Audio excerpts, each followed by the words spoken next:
રાજકોટ શહેરમાં લોકશાહીનો ઉત્સવ આ વખતે કંઈ અલગ અંદાજમાં જોવા મળી રહ્યો છે, જ્યાં મતદાન માત્ર એક પ્રક્રિયા નહીં પરંતુ એક ઉજવણી બની ગયું છે. ઢોલ નગારા, શરણાઈ અને ઉત્સાહભેર નાચતા ગાજતા લોકો. આવા દ્રશ્યો સામાન્ય રીતે તહેવારમાં જોવા મળે છે, પરંતુ આ વખતે મતદાનમાં જોવા મળ્યા. આવો વિગતે વાત કરીએ સમગ્ર મામલા વિશે આ અહેવાલમાં. નમસ્કાર, હું ચિરાગ વર્ષાબેન. આપ જોઈ રહ્યા છો સ્વમાન. રાજકોટના ફોર્ચ્યુન વિવાંતા સોસાયટીમાં સવારથી જ મતદાનને લઈને અનોખો માહોલ સર્જાયો હતો. લોકો જૂથમાં ભેગા થયા અને ઢોલ નગારા સાથે ઉજવણીના માહોલમાં મતદાન મથક તરફ આગળ વધ્યા. આ દરમિયાન પુરુષો, મહિલાઓ, યુવાનો અને વડીલો બધાએ એક સાથે જોડાઈને લોકશાહીના આ પર્વને ઉજવણીનું સ્વરૂપ આપ્યું. આ દ્રશ્યોમાં એક અલગ જ ઉર્જા અને ઉત્સાહ જોવા મળ્યો. લોકો માત્ર મતદાન કરવા નહીં પરંતુ એક સંદેશ આપવા નીકળ્યા હતા કે લોકશાહીનો આ પર્વ સૌ માટે છે અને તેમાં ભાગ લેવો દરેકની જવાબદારી છે. એક સ્થાનિકે મીડિયા સાથે વાત કરતા જણાવ્યું કે આજે લોકશાહીનો સૌથી મોટો પર્વ એટલે કે મતદાન, અને દરેક જાગૃત નાગરિકે તેમાં ભાગ લેવો જોઈએ.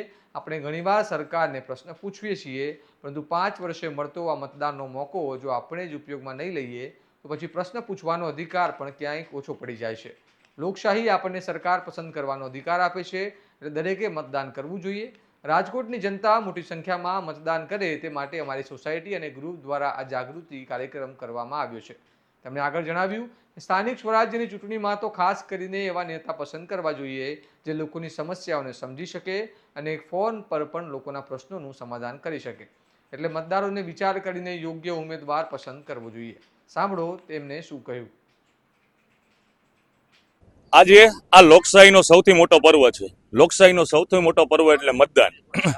જાગૃત જનતાને, જાગૃત સમાજમાં મતદાન અવશ્ય કરવું જોઈએ. એના માટે અમારા આ એરિયાની ફોર્ચ્યુન વિવાંટા ગ્રુપ, સાનિધ્ય ગ્રુપ, આ બધા ગ્રુપની એક પહેલ છે. આપણે અવારનવાર સરકારને પ્રશ્ન રજૂ કરતા હોય છે કે સરકાર આમ નથી, કેમ આમ નથી કરતી, તેમ નથી કરતી.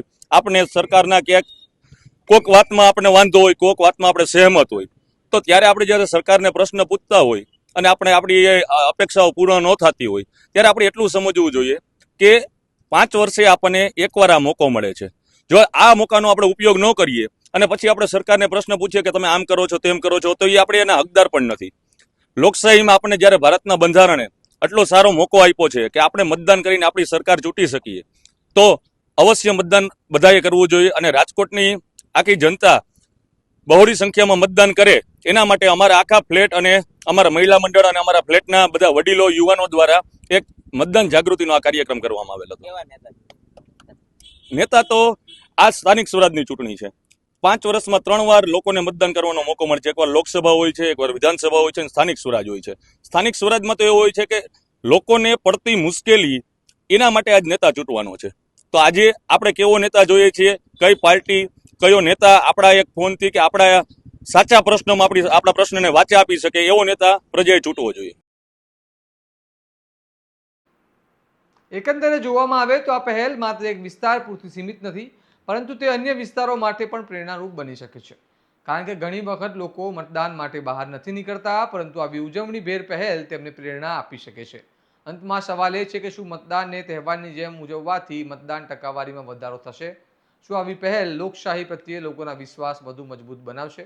હવે જોવાનું રહ્યું કે અન્ય શહેરોમાં પણ આવી તસવીરો સામે આવે છે કે નહીં. આ મામલે તમારું શું માનવું છે, અમને કમેન્ટમાં જણાવો. અને આવા અહેવાલ માટે સ્વમાનને લાઇક, શેર અને સબસ્ક્રાઇબ કરો. નમસ્કાર.